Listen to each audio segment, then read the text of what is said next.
Hello, welcome to Multiple Game State.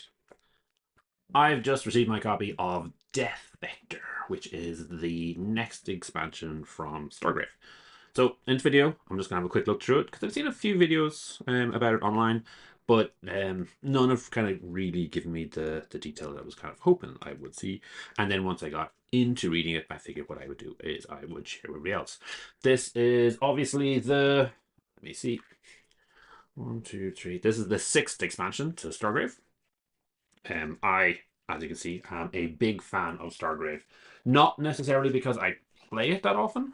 In fact, I very rarely play this game, but I absolutely adore the missions that are in these books. They are often quite innovative, new, flavorful, and this does not disappoint me.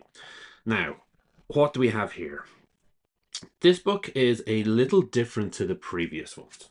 So if I pull out maybe the very first expansion. So, oh no, Quarantine was the very first expansion. Sorry. So in this, you can see what they've done is they've added a few new backgrounds and powers, a few new soldiers and rules, and then they've had a bunch of adventures. And then yeah, there's some additional extra rules, and then there's some technology at the end. So that's kind of the standard. In this case, we don't have that. So there's a little bit of a background of this outlaw technology sector, a bit of a cool story. And then we've got a big section on space encounters, which is new-ish. We've got a section on the network, which is brand new, and then we've got a bunch of adventures. So what this doesn't have is this does not have new technology and new history. This does not have new templates you can have for your captain. It does not have any new soldiers. So, yeah, it's a slightly different focus. Now, I'm not going to go into great detail on these, but I am going to talk about them briefly. So, when I looked at this, I was kind of expecting there to be lots of stuff about these creatures. So, these are the automatons. So the technology remnants that are still in this area of space. Not entirely the case. Now, what is happening is you do have beast tree at the back, and often it is with the missions. All of these missions are two-player missions versus missions, so there's no solo missions. And often what happens is when you're setting up, you will get, it's a bit of a weird example, when you're setting up, you will get a few extra automatons or various other creatures appearing in the mission. So you're not playing against them. There are no rules per se for developing a new team, like a new captain and a new crew from this sector with the new models. I mean, you certainly can. The new models are very flexible. You could already just declare your crew members to be robots or part robots, as the case may be. And there's probably a few bits and pieces at the end. Some of the new technology might be stuff that you can kind of scrap on, but this is all stuff that you wouldn't automatically get picked. Anyway, so the take is slightly different. What that does mean is if you want to get this just for the scenarios, these are some very cool two-player scenarios. They do have an order, but you don't have to necessarily play that in order, although the last one does kind of make for a nice finale. All right, so let's quickly talk about this death vector space encounters. So the idea here is you have a spaceship, and in between missions, stuff happens.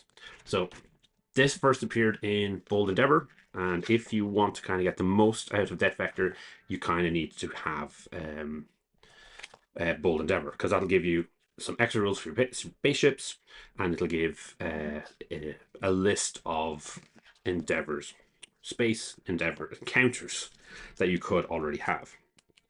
We'll have a quick look back. So yeah, so here you can see there's a table, and then there's a few different things. Now, the way these work, and in the new system and the old system, is you will have some roles. You make the rolls, you don't make the rolls, and that kind of tells a little bit of a story. It's not a big deal. It isn't something where, you know, you're going up against an opponent and you're trying to outthink them. It is literally, here's a scenario, here is some rules to check to see what happens. You're probably going to make a handful of rolls, probably less than 5, and then depending on those rolls, you'll actually find out what happens. So yeah, you can see here, they encounter something, an insane AI invades the ship. Make a pilot roll, gunnery roll, navigation roll, science roll, engineering roll, and doctor roll. So that's 6 rolls in total. And then each roll that fails, your ship takes some structural damage, so it's going to repair. And then there can be some benefits and things that you can actually get out of it. It's not going to make a big difference to your games, I would imagine. But what it does do is it does tell a little bit of story, which is what it's there for and why it's cool. Now, this network section is completely separate. So this is brand new.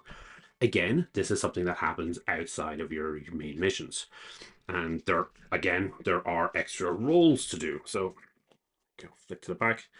The default network in this setting is this one here. So at the end of each of these, each of the missions, you can start here and then, or you can start any of the E ones, so these are the entry points, and then you can move your way through the network. And as you move your way through the network, things happen. The different nodes you encounter might be different kind of nodes. There will be things you need to do, and then if you fail, there are penalties, and if you succeed, there are benefits. So again, it's just a little bit of a story. If you wanted, you certainly could re-theme these.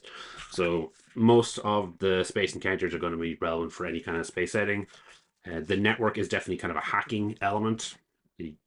So, you know, if you were going to be doing it with a 40k setting, which you certainly can play Stargrave with 40k models and kind of 40k background, this could be your AdMech slowly invading the Necron intelligence network as you're going through, or you know, something like that. You can kind of team it. But again, this is a completely optional element. This is something that you can kind of add or take, and just a way of kind of adding more elements to the story. And obviously, because there are certain skills that are going to be relevant, that will make fighters with those skills a little bit more important as you level up. As a quick aside, I want to mention this art. So Biagio di Alessandro is credited on the main cover of the book, and absolutely rightly so. His art is gorgeous. Let me find some other examples. And I have to admit, I'm a little bit jealous because I don't actually very much like the North Star Stargrave models. Weirdly enough, I do quite like their Frostgrave ones. The style just... Anyway, it doesn't quite work for me. So there is a new range of models that they've got out that fit perfectly into the setting and where, you know, will be your kind of your automaton stand-ins. This is something that you might use droids from. I mean, I guess for 40k you could use the Necrons. For Star Wars you could use clankers. And yeah, I'm sure there's a bunch of different options you could take if you wanted to go. But I just wanted to talk about this art and how much I like it. And I think if there was a line of models that more kind of closely models this art, I would be very, very excited about it. The core elements that I think if you're going to be getting this, you're going to be interested in is actually the scenarios themselves. So obviously there's a bunch of new technology, which is stuff that in this sector, if you're going through these missions, you'll be able to get access to. And these are some new bad guys that you'll be able to face off against. A lot of them variants on automatons. Each of these are cool. Each of these scenarios, like all of the scenarios that you get in Stargrave, yeah, Joseph McCullough has done a fantastic job. So this hexagraph has a bunch of pylons that fire lasers between them. The wire pit has a big pit in the middle, and again, there's more pylons. But yeah, there's something scary in the pit that you're trying to avoid. This has, yeah, this art. So this scavenger's mission has these giant crab-like things, which are scooping up rubbish in the background. This mission has a bunch of walls that move and rotate, which is very, very cool. Yeah, that's a coffin ship scenario. And then there's acidic seas. So that's a stay off the ground. Metal Forest. Yeah, so lots of kind of weird constructs scattered all over the table. And then the last one is a bit of a strange one. You set up a chessboard in the middle, and then entering into the chessboard sends you into a kind of a VR area where you interact directly with the matrix, but you can step out or in as you want. So, like, for no other reason, these missions, just the way they are set up, the way you could basically play them with any game you want, because you can. They're just cool ideas, and it wouldn't take long to translate them. So this is what I'm most interested in. This is what I'm most excited about, and yeah, I've had a lot of fun reading through them. Obviously, you get lots of new gear, and then there's gorgeous, and then there's new creatures and new monsters and new terrifying things to check out for now. As I said, the North Star miniatures might be your jam. Weren't mine, so take it or leave it. Just out, great book, lots of cool ideas in it. As I said, the space encounters are optional, the network part is optional, and the scenarios don't have a particular chain. So this is just a lot of components that you can pop in and out of your Stargrave game, or if you want, you could, without too much hassle, be able to incorporate into whatever game you liked. So yeah, I enjoyed it, recommended. Thanks for making it all the way to the end. Hopefully you enjoyed this video. Each week I put up a new video talking about one of Games Workshop's specialist games. The goal is always to try and make the best possible two-player experience. If this is something you'd find interesting, please subscribe to the channel and comment to let me know what you'd like to see in future.